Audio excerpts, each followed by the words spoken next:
C'est à eux qui revient presque dans un propos de synthèse entre les nouvelles formes de travail, les nouvelles formes d'habiter la ville, les nouvelles formes de services, y compris agricoles qu'on peut avoir dans les villes, de venir conclure presque l'ensemble de ces séquences, puisque je trouve qu'à travers leurs propositions, c'est un survol de tous les enjeux qu'on a abordés qu'on va retrouver.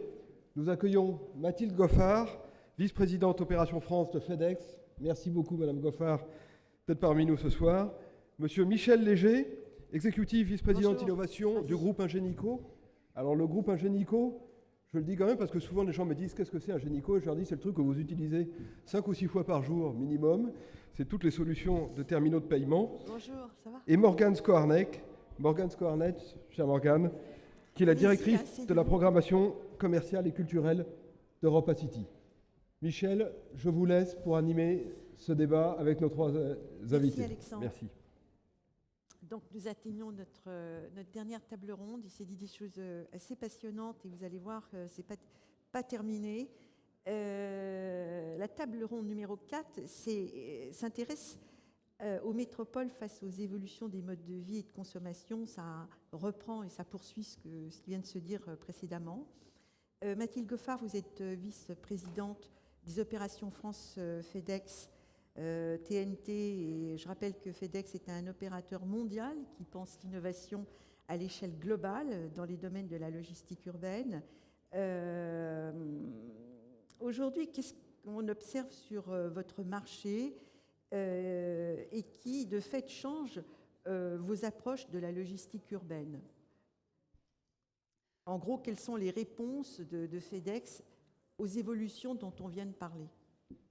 Bonsoir à tous. Oui, alors effectivement, FedEx est un acteur majeur dans le transport express international. Nous couvrons 99% du PIB mondial.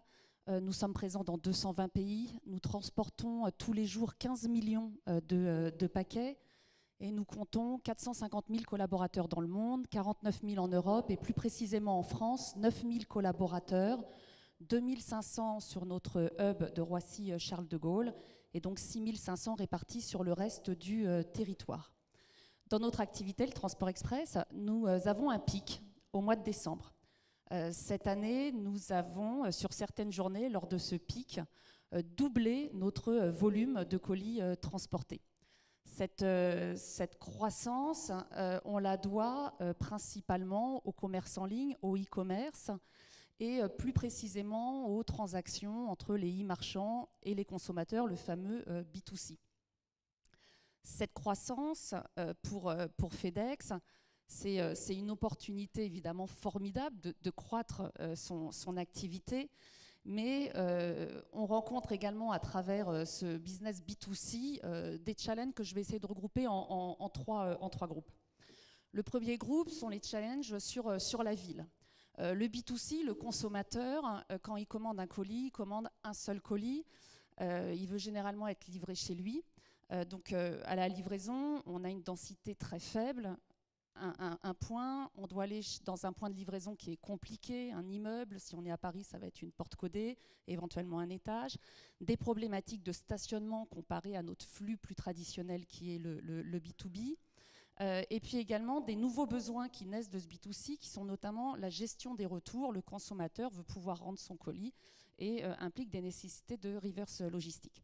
Alors ce paysage, je le compense aussi en indiquant et en rappelant que le transport est quand même une industrie dynamique, créatrice d'emplois. En région Île-de-France, il y a 400 000 personnes qui travaillent dans le secteur de la logistique, mais a été, je pense jusqu'à présent, ce transport de marchandises peut-être un peu le parent pauvre du débat public dans la ville par rapport au transport de voyageurs. Le deuxième challenge auquel on fait face, c'est que ce consommateur est particulièrement exigeant, toute chose égale par ailleurs avec notre autre flux, il est très exigeant. Il souhaite une expérience très très bonne de sa livraison et idéalement il souhaite ne pas payer sa livraison ou en tout cas il est très attentif au prix. Et le troisième challenge, c'est le challenge sur l'environnement, notre développement durable. Nous y sommes tous attentifs et le consommateur y est de plus en plus sensible. Donc dans ces trois aspects, FedEx va mettre en place, ville dense, livraison compliquée, livraison chère, expérience client à améliorer et empreinte carbone. Nous allons mettre en place des solutions innovantes pour répondre à toutes ces problématiques ou à ces trois types de challenges. Notre innovation, on l'a construit sur 4 grands éléments. Le big data, que l'on maîtrise très bien chez FedEx, l'intelligence artificielle, la robotique, l'automatisation. Juste pour donner quelques exemples et en reprenant sur mes trois grands challenges. Sur cette densité dans la ville, ces difficultés à la livraison, on a par exemple au Brésil utilisé l'intelligence artificielle et on a mis en place un système de chatbot qui permet à nos coursiers, avant de partir en livraison, de dialoguer avec le consommateur de façon à connaître les détails de la livraison à effectuer. En faisant ça, on a amélioré de 12% la réussite de livraison au premier essai. Ce qui règle cette problématique de livraison chère et ce qui nous permet d'être de plus en plus efficients sur nos modes de livraison. Une autre solution pour la ville qui est offerte aux consommateurs et qui est plus connue du grand public, c'est ces fameux, ce qu'on appelle ces drop-off points. En fait, c'est le fait de s'appuyer sur des réseaux de magasins pour offrir aux consommateurs une solution livraison alternative. Donc aux États-Unis, FedEx a signé un partenariat avec Walgreens, la chaîne de pharmacie. Et puis ici en France, on va travailler avec des relais colis ou des mondial relais qui offrent donc pour le consommateur quelque chose de très souple. Vous allez dans le magasin à ses horaires d'ouverture et qui répondent également à ce besoin de gestion des colis retour parce que vous pouvez y ramener votre colis et avoir ce système de reverse logistique. Pour le deuxième point, ce qui est l'expérience client et comment améliorer cette expérience client, on va utiliser les nouvelles technologies, par exemple le téléphone mobile. Et aujourd'hui, un consommateur qui utilise FedEx comme transporteur aura sur son téléphone mobile une information très précise sur l'horaire de la livraison. D'une façon globale, chez FedEx, ce que l'on souhaite, c'est que le consommateur puisse nous utiliser dans un mode complet de self-service en utilisant l'ensemble des nouvelles technologies. Et le troisième point qui est très important, c'est comment gérer notre empreinte carbone. Là-dessus, chez FedEx, on construit notre innovation sur trois piliers qui sont réduire, remplacer et révolutionner. C'est les 3 termes que l'on prend et qui vont être les 3 éléments de notre politique de développement durable. Comme vous le savez tous, on est aussi transporteur aérien, on est la plus grosse compagnie aérienne cargo au monde et je ne parlerai pas des initiatives que l'on fait également sur le transport aérien, je me concentrerai sur le transport routier. De façon à diminuer notre empreinte carbone, on utilise également les nouvelles technologies. On vient de développer pour nos chauffeurs camions, on a fait un pilote aux États-Unis, un boîtier qui va analyser la conduite du chauffeur. Le boîtier, sur des données d'intelligence artificielle, va analyser sa brutalité au freinage, ses temps d'arrêt, sa vitesse, l'ensemble de son trajet, et on va pouvoir retourner voir notre collaborateur de façon à, avec toutes ces données qui ont analysé sa conduite, et lui donner des moyens d'améliorer cette conduite de façon à ce qu'elle soit plus éco-responsable et éco-durable. Le pilote nous a permis de réduire notre consommation de fuel de 9%. Sur ces véhicules. Dans un autre domaine, nous investissons énormément dans tout ce qui est véhicules électriques. On vient d'annoncer l'achat de 1000 véhicules électriques que l'on va utiliser à Los Angeles, justement dans les zones résidentielles pour livrer ces fameux clients B2C. On va également investir dans des véhicules électriques, on l'a annoncé, dans 13 villes en Chine. Et si je regarde ici en France, dans plusieurs villes, Lyon, Paris ou même encore Angers, on livre certains des arrondissements à travers des tricycles. L'ambition de FedEx, elle est claire, elle a été affichée depuis plusieurs années sur une base de l'année 2005 et avec une ambition en 2025. On souhaite à travers l'ensemble de nos initiatives, et je vous ai cité que quelques exemples de nos initiatives innovantes, réduire notre consommation de fuel de près de 50%. Et aujourd'hui, on est à 37% de ces 50%, donc on a fait 2/3 du chemin. Pardon, en vous écoutant, je vous pose une question que je ne vous ai pas posée cette semaine quand on s'est parlé, mais ça me vient à l'esprit. En France, il y a plein de canaux, de rivières. On se souvient, pardon, mais de Monoprix se faisant livrés par des barges au pont Alexandre III. Enfin, ça avait été une révolution de palais à l'époque. Maintenant, ça va devenir plus courant. Pourquoi est-ce que vous êtes toujours dans les airs et sur les routes et pas sur les rivières et les canaux? Alors, c'est une excellente question. Donc, ce sont des réflexions qui sont engagées. Nous sommes sur les canaux à Venise. Voilà, la géographie de la ville nous l'impose. Nous sommes également sur les canaux à Amsterdam, hein, où nous utilisons un petit peu ce mode de transport. Nous réfléchissons à des solutions similaires sur d'autres villes. Et encore une fois, être en canot ne résout pas toute la problématique de développement durable. Vous devez être vert de bout en bout. Donc il faut également que votre barge soit verte et qu'elle soit avec des carburants alternatifs, parce que être sur un canal ne réduit pas pour autant l'empreinte carbone. Et lorsque vous arrivez sur vos points d'arrivée en ville, il faut bien entendu que vous ayez là aussi une flotte de véhicules verts qui vous attendent de façon à livrer la ville, et que les villes soient prêtes à aménager également les bords de rivières dans ce sens. Oui, on reviendra tout à l'heure, je poserai une question sur votre travail avec les villes. Je voudrais passer la parole à Michel Léger, qui est vice-président chez Ingenico.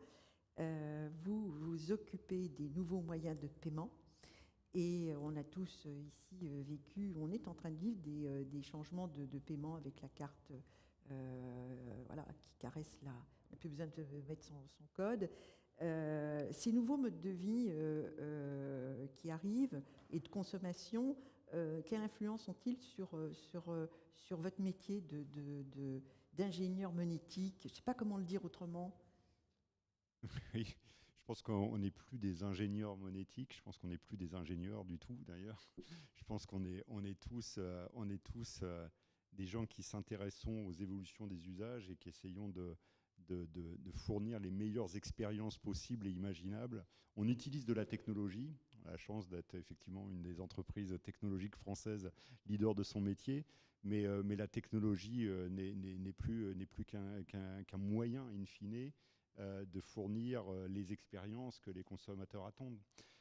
Ce qu'on vit d'une façon générale, on a la chance d'être dans le paiement, en fait, un endroit extrêmement privilégié pour observer les évolutions d'usage, et notamment ceux du commerce, parce que sans paiement, il n'y a pas de commerce.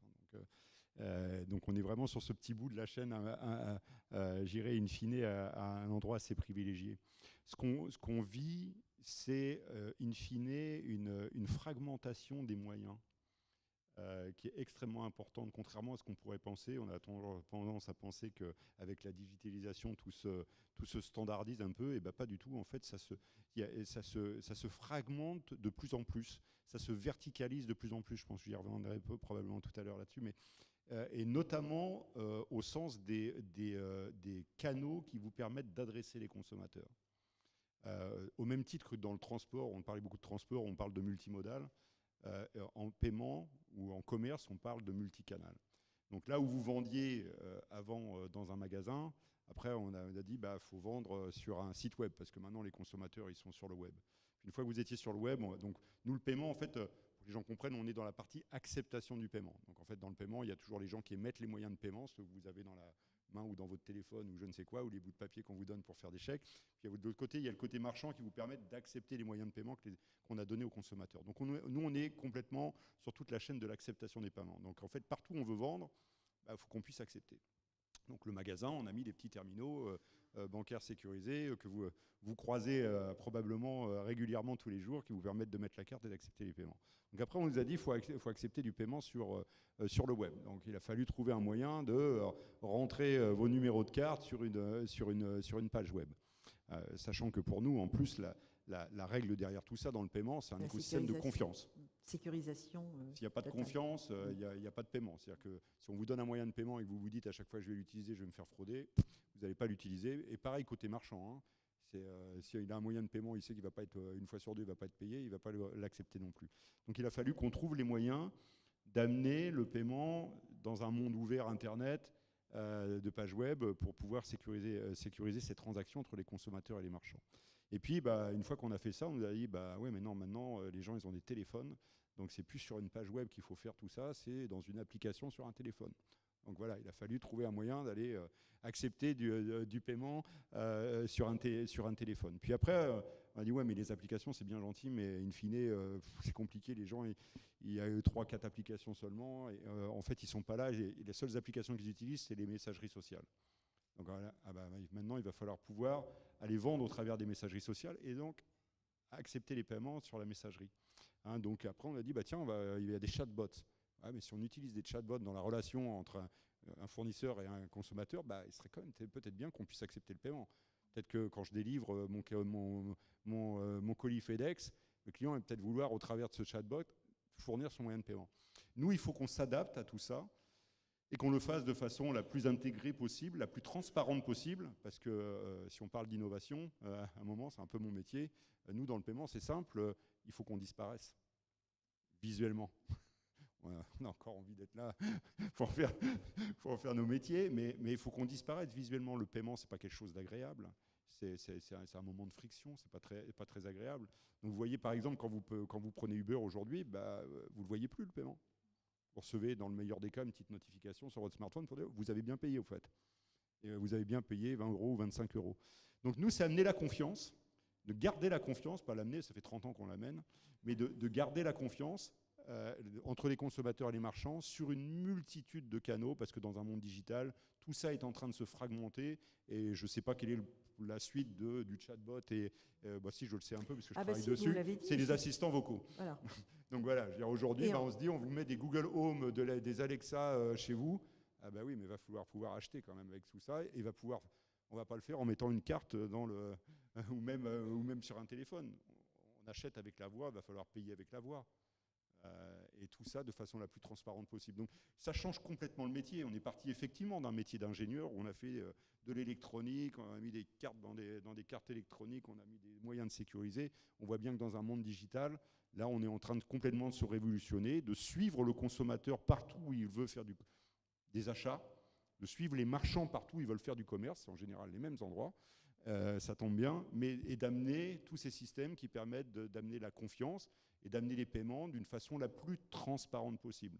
On aura gagné le jour où on sera plus là en termes physiquement, on ne nous verra plus, on sera derrière en train de sécuriser tous vos échanges.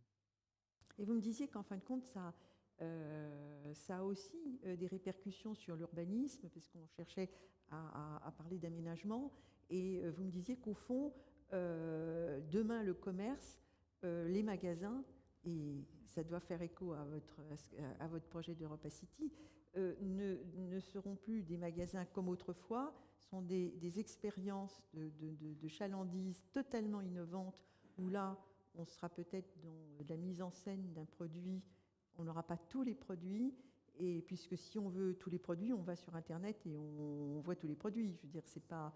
Donc là, on aura affaire à... Je suis super content, j'ai vu un truc qui me plaît, je sors du magasin, je le commande immédiatement, bim, sur mon portable, et puis je vais faire autre chose après ailleurs. C'est-à-dire que c'est comme ça que ça va se jouer. C'est un peu comme ça que ça va se jouer. Peut-être que même quand on va y mettre l'intelligence artificielle suffisamment évoluée, peut-être que d'ailleurs les produits apparaîtront au gré de nos envies dans un monde un peu contextuel. Mais c'est tout à fait ça. En fait, on a eu trop tendance au départ, dans cette multitude de canaux qui sont offerts, à vouloir les opposer les uns aux autres. On a toujours dit le digital va tuer le magasin. C'est complètement faux. Je pense qu'on partage ce point de vue. C'est complètement faux. Chacun a sa place.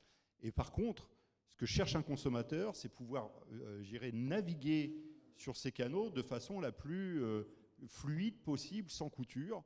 In fine, un achat, c'est une relation entre un produit, une marque et un consommateur. Tout le reste, c'est nous qui avons inventé tout ça. Hein. Les canaux, les machins, les trucs, pour un consommateur, ça ne veut rien dire. Quand j'achète un produit sur Internet, et que si je vais en magasin et qu'on me dit « Ah non, vous l'avez acheté sur Internet », mais non, j'ai acheté le produit Chanel ou j'ai appris je sais quoi, c'est ce produit-là. Pourquoi vous me dites que j'existe pas chez vous, hein? Donc en fait, on voit bien que ça change complètement, effectivement, chaque endroit en fait, de chalandise, mais dans un parcours global. Donc en fait, on le voit très bien d'ailleurs parce que les acteurs du digital ouvrent des magasins. Hein. Amazon ouvre des magasins partout et tous les acteurs du physique vont dans le digital. Donc ça veut dire qu'in fine, le consommateur, il a peut-être envie de chercher sur Internet, mais en fait, quand on fait des enquêtes sur les consommateurs, on s'aperçoit qu'ils aiment bien aussi aller en magasin. Donc ils aiment bien aller en magasin, mais est-ce qu'on a besoin pour cela d'avoir tous les produits possibles et imaginables dans le magasin physiquement à cet endroit-là? Probablement pas. On a peut-être envie de les démontrer pour que le consommateur ait envie de se projeter avec son produit et de se dire, une fois que je l'ai choisi, peu importe, je vais l'acheter où ça m'intéresse, au moment où ça m'intéresse, sur mon appli, sur ma tablette, dans le magasin. Et puis, in fine, je vais peut-être me le faire délivrer chez moi. Ça sera quand même plus pratique que de porter les colis et ainsi de suite. Et c'est là où, effectivement, le transport intervient. Mais in fine, tous les maillons de la chaîne de commerce, en fait, dans une vision digitale, s'intègrent complètement les uns les autres pour fournir une expérience end-to-end qui soit agréable pour le consommateur. Alors, Morgane Skohanek, on vous a présenté tout à l'heure, je vais le refaire, vous êtes directrice de la programmation culturelle et commerciale d'Europa City, qui est un projet situé sur le triangle de Gonesse, à proximité de l'aéroport de Charles de Gaulle.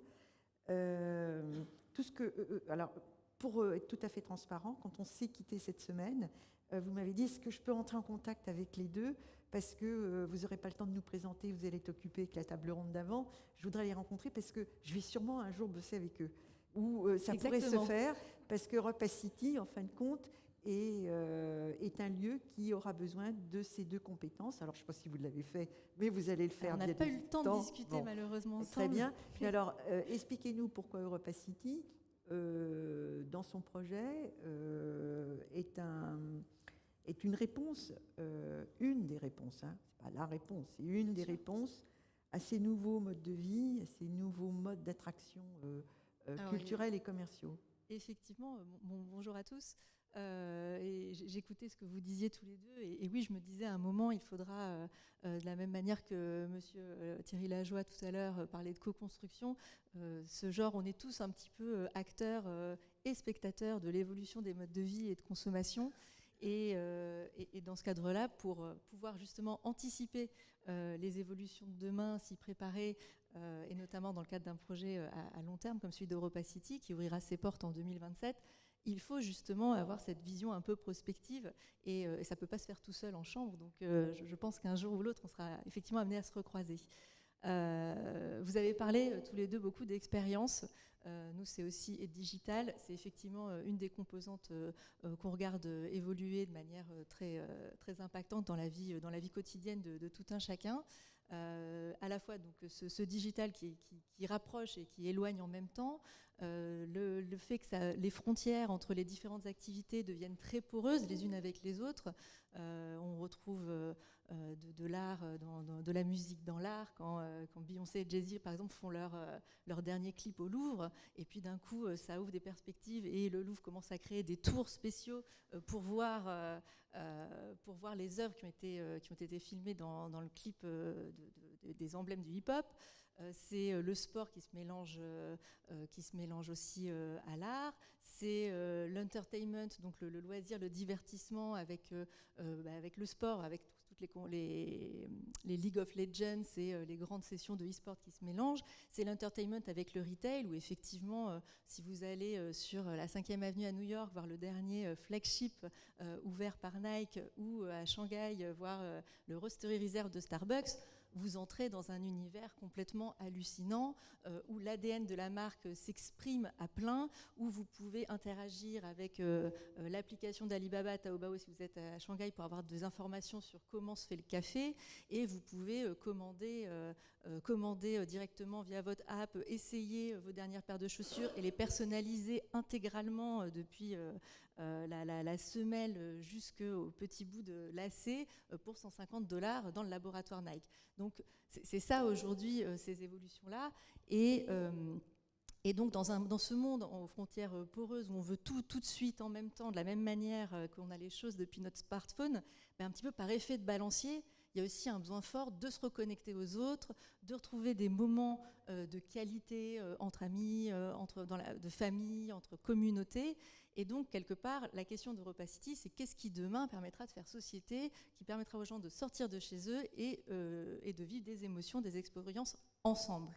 Et donc, nous, on est un petit peu une réponse, effectivement, vous le disiez, à l'évolution des modes de consommation, à cette envie de consommer également autrement. Et effectivement, dans un monde post-COP21, on ne pense plus les choses de la même manière. On sait qu'on a un impact et on souhaite consommer différemment.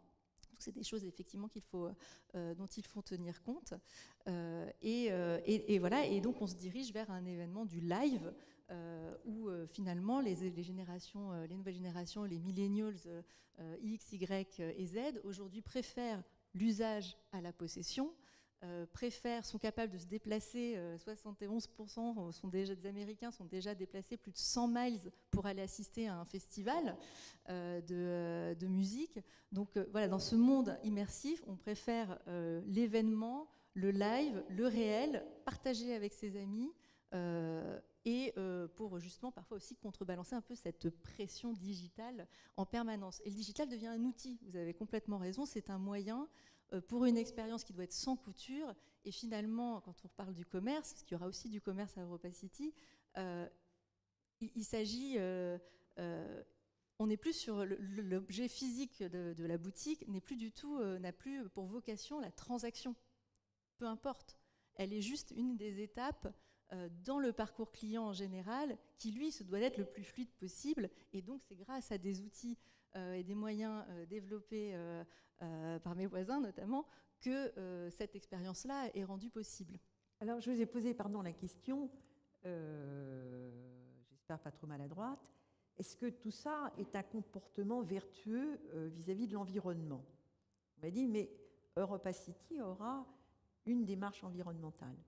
Alors, oui, pour moi, c'est pas du tout, c'est pas incompatible. Et quand on parle de transport, de livraison de dernier kilomètre, il y a tout de suite forcément cette dimension-là qui entre en compte. C'est peut-être moins sensible, effectivement, quand on est 100% sur le digital.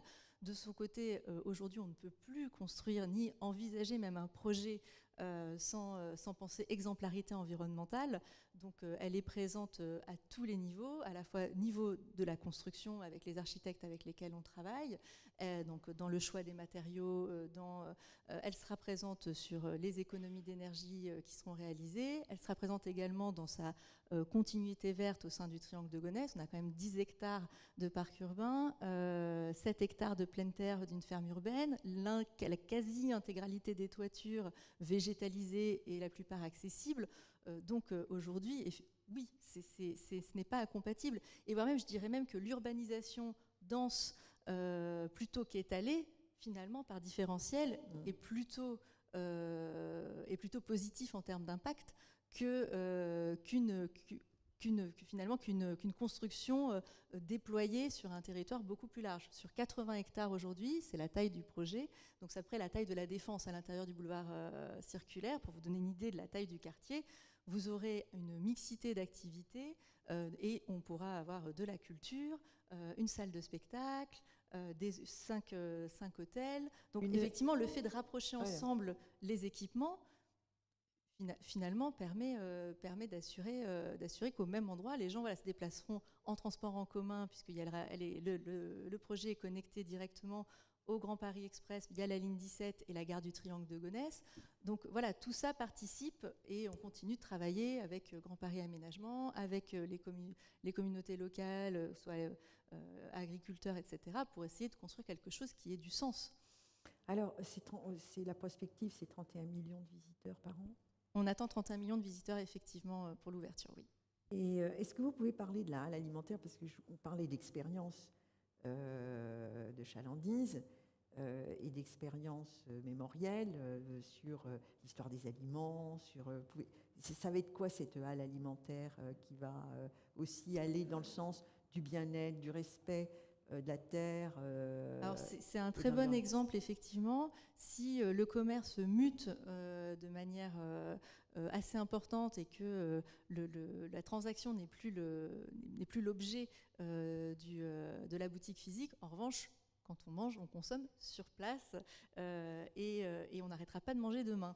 Donc nous, ce qu'on a prévu effectivement sur Europa City, c'est de créer une halle gastronomique avec des indépendants, des restaurateurs indépendants dans une sorte de métissage de cuisine qui finalement est aussi le reflet du territoire dans lequel nous nous inscrivons. Et ces indépendants se fourniront en circuit très court, en fruits et légumes, auprès de la ferme, donc de cette ferme urbaine que nous avons au sud du projet, de 7 hectares. On pourra y faire ses courses. Alors on est en train de définir en ce moment la programmation, mais effectivement, s'il y a des excédents de production, ce qui ne manquera pas d'arriver, puisque vous savez que du coup, qu'il y a une saisonnalité des produits, et donc l'été, il y aura peut-être un peu plus, il y aura une partie des produits qui sera, on est en train de regarder pour transformer une partie des produits ou pour créer des marchés. Par ailleurs, les aliments qui ne seraient pas produits sur place, eux, seront achalandés depuis la région. Donc du coup, on est aussi une plateforme de débouchés pour l'ensemble des agriculteurs du territoire et on peut tout à fait envisager un marché bio ou régulier à terme sur le projet. Je voulais juste revenir sur FedEx et sur l'idée de ne plus travailler au fond tout seul. Vous allez j'imagine que vous êtes obligé de travailler à la fois avec le privé, mais aussi avec le public, c'est-à-dire avec des villes. On sait qu'il y a pas mal de contraintes, elles sont assez changeantes d'une ville à l'autre, d'une métropole à l'autre, diesel, pas diesel, on peut rentrer dans le cœur de ville, non, c'est interdit. Vous devez vous plier, au fond, à des modes de gestion de la ville de demain, enfin même d'aujourd'hui, de façon assez sur mesure. Comment vous faites ? Alors, comme je l'évoquais tout à l'heure, FedEx est un acteur global. Donc on a des approches globales, on est présent de 99% du PIB, de 120 pays. Et c'est vrai que ce qu'on observe aujourd'hui sont des politiques de ville très morcelées, que ce soit en France ou en Europe. Comme vous le disiez, dans certaines villes, on envisage des péages urbains, dans d'autres des vignettes, dans d'autres on voit déjà que les centres-villes ne sont plus accessibles aux livraisons à certains horaires. Dans d'autres, c'est interdit. Certaines prévoient d'interdire le diesel. Chez FedEx, on est convaincu que l'on doit absolument collaborer avec l'ensemble des acteurs, et notamment avec les pouvoirs publics, de façon à définir ensemble les ambitions autour de la ville. On souhaite absolument que les villes ne nous dictent pas les solutions, les objectifs, mais pas les solutions. Parce que, à défaut, en fait, il sera très compliqué pour un opérateur global comme nous, à la fois de maintenir notre compétitivité, mais surtout de pouvoir effectivement, comme vous le disiez, appliquer les politiques urbaines. Il y a un dernier mot pour la culture, il va falloir rajeunir les cadres, parce qu'on parlait justement de la fin de cette vision en silo des choses. Les musées, les quartiers de Paris pour les musées, les endroits où il faut aller, etc. Là, on va brasser large et vous le disiez, il y aura peut-être des parcours d'immersion avec un casque pour faire la visite que Beyoncé a filmée dans son dernier clip, ce qui pourra permettre au fond de se cultiver, d'aimer Beyoncé. Au fond, là aussi, on est dans des changements on peut aimer Beyoncé et la peinture italienne du 18e. Exactement. En fin de compte, c'est que là, la porosité dont vous parliez, c'est que c'est fini. Les sachants et une certaine élite culturelle, contre laquelle on n'a rien, mais au fond, c'est le moyen d'y arriver, surtout, qui est intéressant. Et au fond, cette culture digitale, numérique, cette immersion permet de gommer les accès et d'accrocher, quoi. C'est aussi ça qu'il faut comprendre. Oui, vous avez raison, c'est un outil de démocratisation culturelle. C'est un outil qui permet de rajeunir les publics qui vont aujourd'hui dans les musées. Et en tout cas, dans l'ambition du projet et dans son adresse géographique, qui est aussi, je pense, une adresse politique, puisqu'on parle de Gonesse, d'un territoire très jeune, mais qui aussi connaît certaines difficultés sociales et économiques. Ça fait partie de l'ambition très forte d'Europa City, de placer la culture et de créer un pôle culturel structurant dans le nord-est francilien, qui aujourd'hui est peu... n'est pas très gâté sur ce sujet-là, et du coup de participer à cette idée de démocratisation culturelle. Aujourd'hui, qu'est-ce qu'on a fait concrètement ? On a mis le bâtiment, donc déjà avec une architecture assez iconique, puisqu'il est signé par Bjarke Ingels, qui est l'architecte en chef. Big. Big, l'agence Big, exactement, qui a dessiné une halle somptueuse et qu'on a placée véritablement à l'entrée du projet, connectée directement avec la gare. Ça veut dire quoi, ça ? Ça veut dire que, selon nos études, 50% des futurs visiteurs se rendront à Europa City en transport en commun. Ça veut dire que 15 millions de personnes traverseront cette halle, parce que du coup, elle est traversée par une passerelle de manière intégrale, et donc seront en contact déjà avec l'art, même s'ils viennent pour autre chose. Peut-être pour les loisirs, peut-être pour un concert, peut-être juste pour profiter c'est les du passerelles parc. de Jules Verne, on y Donc, revient. voilà. Donc du coup, oui, cette culture, nous, on la veut vraiment participative, ouverte, vivante, décloisonnée. Et c'est un petit peu ça, le musée du XXIe siècle. Il faut sortir du statique, il faut mélanger les univers. Et c'est comme ça, finalement, que les publics se rajeuniront. Et c'est comme ça aussi qu'on permettra à l'ensemble des populations d'accéder à cette nourriture de l'esprit qui est quand même toujours très, très agréable, je trouve. Merci. Michel Léger, je vous laisse juste finir. Est-ce que demain, sur mon téléphone portable, avec mon appli, j'aurais plus du tout de carte bleue, j'aurais plus rien, j'aurais juste mon empreinte et digitale, et est-ce que je pourrais payer comme ça ? Ça existe déjà. Ça existe déjà. On peut payer avec son empreinte digitale. Alors aujourd'hui, c'est réservé donc justement plutôt à des populations qui ne sont pas passées à la carte, où il est difficile de créer ce type d'infrastructure. Vous l'avez sur certains pays africains, vous l'avez en Inde aujourd'hui, dans des tas d'opérations sociales justement pour des gens qui ne sont pas bancarisés, et donc, pour lesquels c'est difficile de déployer ces moyens-là, mais ça existe évidemment. Vous payez aujourd'hui en reconnaissance faciale, en iris, mais tout ça ne sont que des moyens qui permettent effectivement d'enlever des frictions. Parce qu'en fait, je crois que quand on regarde pardon, j'avais pas bien mis le micro. Quand on regarde les tendances sociétales qui sont derrière ce monde digital, je pense que il y en a quelques-unes qui sont quand même intéressantes à regarder. La première, moi, je pense, c'est l'intolérance aux frictions. Il n'y a plus du tout de patience, il n'y a plus du tout de tolérance aux frictions. Donc, d'ailleurs, nous, en innovation, en fait, notre métier, c'est d'identifier les endroits de friction, et chaque fois qu'il y en a un, on dit, tiens, hop, on peut innover là, sûrement. Et chaque fois qu'on peut enlever une friction, on a gagné quelque chose. Donc ça, c'est vraiment une tendance forte. Et vous voyez, peut-être une carte, c'est très pratique, mais ça peut être vécu aussi comme une friction, parce que si je l'ai oublié, comment je fais, quoi, hein, par exemple. Donc, la deuxième chose qui est importante à regarder, pour moi, c'est le rapport au temps. L'immédiateté. Ce qui va aussi un peu avec les frictions. Le monde digital change complètement notre rapport au temps. Alors encore plus pour ceux qui sont nés dedans, mais même pour nous qui l'accompagnons quelque part et qui n'avons pas été élevés là-dedans. Regardez l'expérience Uber, quelque part. Moi, il n'y a pas si longtemps, je me rappelle le temps où j'appelais mon taxi une demi-heure avant. Ça me semblait à peu près normal pour être sûr qu'il soit à peu près là en temps et en heure. Aujourd'hui, je m'en occupe même plus. Je descends, je prends l'ascenseur, j'ouvre mon appli, j'appuie. Et puis si c'est plus de 3 minutes, je deviens fou. Donc 5-7 minutes, c'est déjà trop. Donc le rapport au temps a complètement changé. Après, il y a deux autres notions qui sont importantes pour moi, c'est la personnalisation. Les gens étant noyés dans le monde digital, noyés de données, d'offres, attendent quelque chose qui fasse sens pour eux, en fait. Donc quelque chose qui soit personnalisé pour eux. Ça, c'est ce qui lie tout le commerce digital, physique ou autre. Vous voyez, les tendances, c'est d'arriver à vous offrir quelque chose qui fasse sens pour vous. Et le dernier, qui est encore plus important, c'est la contextualisation. Parce que ce qui fait sens pour vous, là, tout de suite, maintenant, peut-être ma bouteille d'eau, dans 5 minutes ou dans 10 minutes ou dans une demi-heure, si je suis en train de faire me balader sur les Champs-Élysées, c'est autre chose. Et donc, d'avoir en fait la pertinence de l'offre par rapport à mon besoin, à moi, au moment où j'en ai besoin vraiment. Il n'y a rien de pire que toutes les expériences digitales qu'on connaît, les mauvaises expériences d'aujourd'hui. Hein. Soyons clairs, il y en a encore peu qui soient très bonnes, mais vous faites une recherche sur Internet pour un chapeau, puis vous avez mis un cookie, et puis voilà, vous en avez pour 3 mois. Hein. 3-4 mois de pub sur les chapeaux. Vous l'avez déjà acheté, c'est trop tard, ça vous fatigue à la fin, à force. Hein. Donc tout ça, c'est vraiment de l'expérience ancienne, ça ne marche plus.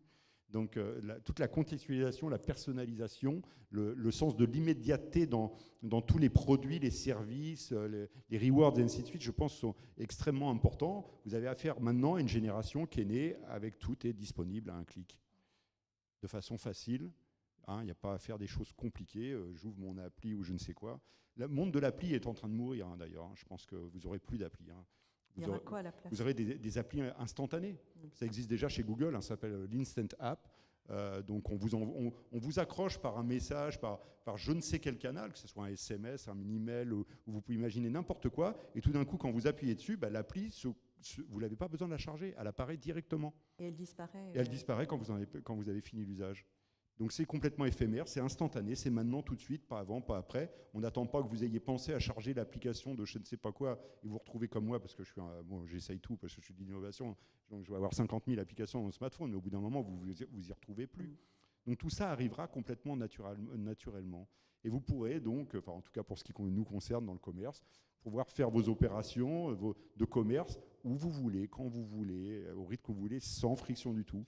On a des premières expériences comme ça intéressantes. D'ailleurs, quand on parle de la ville de Paris, il faut en parler un petit peu. On n'a pas encore parlé vraiment de Paris, mais je vous conseille de le faire. On a mis des écrans digitaux dans le métro qui permettent d'accepter le paiement.